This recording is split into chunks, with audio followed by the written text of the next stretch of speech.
Let's cut across live to Kiran Rijiju. इस महत्वपूर्ण विधायक लेकर के जब मैं सदन में आया हूं, मैं चर्चा जब प्रारंभ कर रहे हैं तो कुछ बातें शुरू में ही मैं रखना चाहता हूं ताकि डिबेट का स्तर भी अच्छा रहे, ऊंचा रहे, सदन का गरिमा भी बनाए रखे और तर्क सामने में आए और इस महान राज्यसभा के सदन में बहस जो है वो सार्थक रूप से हो और इस बिल को हम सब मिलकर के पारित करें। आदरणीय सभापति महोदय जी, ये जॉइंट पार्लियामेंट्री कमेटी जब बने हैं उसके बारे में मैं अभी जिक्र करूंगा। उससे पहले कमेटी बनने से पहले कई लोगों ने कहा कि इसका कंसल्टेशन जितना होना चाहिए था हुआ नहीं है। मैं इतना जरूर बताना चाहता हूं कि जब हम ये वक्त संशोधन बिल लेके आए और जेपीसी बनाया, उससे पहले हमारे अल्पसंख्यक मामलों का मंत्रालय ने व्यापक रूप से देश भर में जितने स्टेक होल्डर्स हैं, राज्य सरकारों से, माइनॉरिटी कमीशंस होते हैं स्टेट में, वक्फ बोर्ड होते हैं और वहाँ के ऑफिसर्स और इंटेलेक्चुअल कम्युनिटी से, धार्मिक संस्थाओं में जो लोग प्रतिनिधि करते हैं, कई लोगों से बातचीत करने के बाद ये बिल तैयार करके हमने इस सदन में पेश किया, पार्लियामेंट में पेश किया। फिर उसके बाद में जॉइंट कमेटी का गठन हुआ और राज्यसभा और लोकसभा से सदस्य मिलकर के जो काम किया है, मैं सदन पे ऑफिशियली मैं अपना बात को दर्ज करना चाहता हूं कि ये जेपीसी ने जो काम किया है, इससे ज्यादा पूर्व में जितने भी जेपीसी बने हैं, इतना लंबा, इतना व्यापक काम आज तक नहीं हुआ है। कुल मिलाकर के 284 संगठन, स्टेक होल्डर्स, अलग अलग क्षेत्र के लोगों ने जेपी के समक्ष आकर के अपने बातों को रखा, ज्ञापन सौंपा और 97 लाख से भी ज्यादा, अब छोटा मोटा पत्र को मिलाकर के 1 करोड़ से ज्यादा हमारे देश के लोगों ने ज्ञापन सौंपा है और अपना मत को जेपीसी और मंत्रालय को दिया है। तो किसी बिल को सदन में चर्चा करने से पहले 1 करोड़ से ज्यादा सुझाव मिलना, ये भी अपने आप में ऐतिहासिक है। विचार विमर्श राज्य सरकारों से भी हुए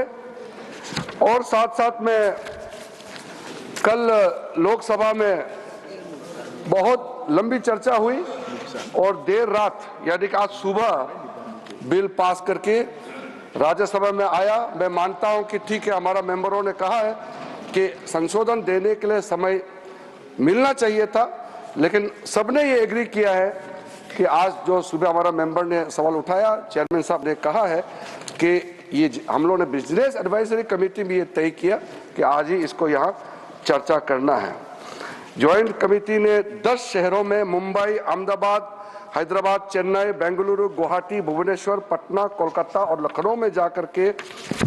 अपना पूरा वहाँ समय भी दिया है और आज मैं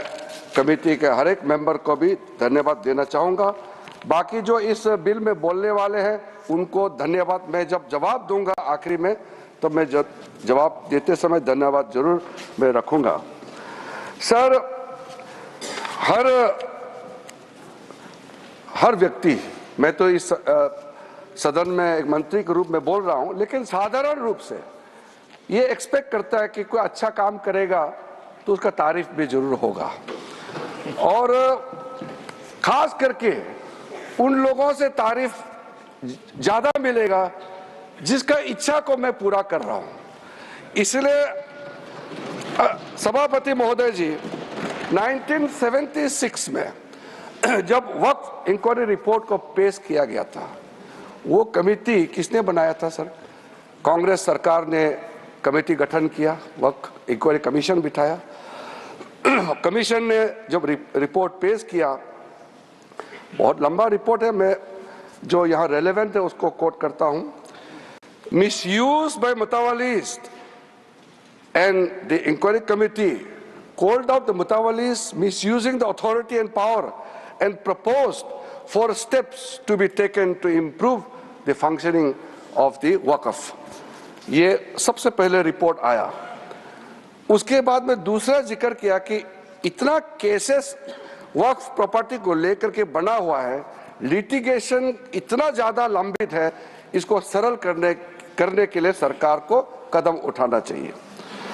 उसके बाद सचर कमेटी बनी। सचर कमेटी का रिपोर्ट 2006 में पेश किया गया। उसका मुख्य अंश सचर कमेटी ने जो कहा, एक तो जो वक्फ बोर्ड है उसको स्ट्रेंथन किया जाना चाहिए और ये पुराना सिस्टम में चल रहा है, डिजिटल होना चाहिए। साथ साथ में सचर कमेटी ने कहा कि उस समय 4.9 लाख वक्फ प्रॉपर्टी है इस देश में, आज तो बढ़ गया, उस समय 2006 में, और 4.9 लाख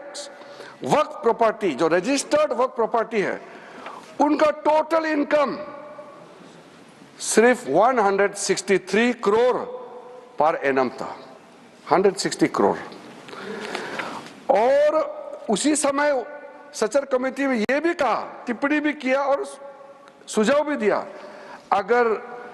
वो 4.9 लाख प्रॉपर्टी को अगर एफिशिएंटली मैनेज करते उस समय का मार्केट रेट से, तो भी 12,000 करोड़ हर साल इनकम जनरेशन होता। तो 12,000 करोड़ होना चाहिए था, लेकिन 163 करोड़ जनरेशन हुआ है। फिर उसके बाद में हम लोगों ने आकलन किया, आज का दिन में 8.72 लाख जो प्रॉपर्टी है इतना बढ़ गया, उसका तो हम हिसाब भी नहीं लगा सकता है, और मुझे हिसाब भी लगा के आंकड़े पेश नहीं करना चाहिए क्योंकि मार्केट का अपना अपना एक फॉर्मूला होता है। लेकिन एक कॉमन सेंस है कि अगर सचर कमेटी 4.9 लाख प्रॉपर्टी को अनुमान लगाया 12,000 करोड़ इनकम होना चाहिए, तो आज उसको आप आज के समय मार्केट रेट में हिसाब लगा करके आप अनुमान लगा सकते हैं।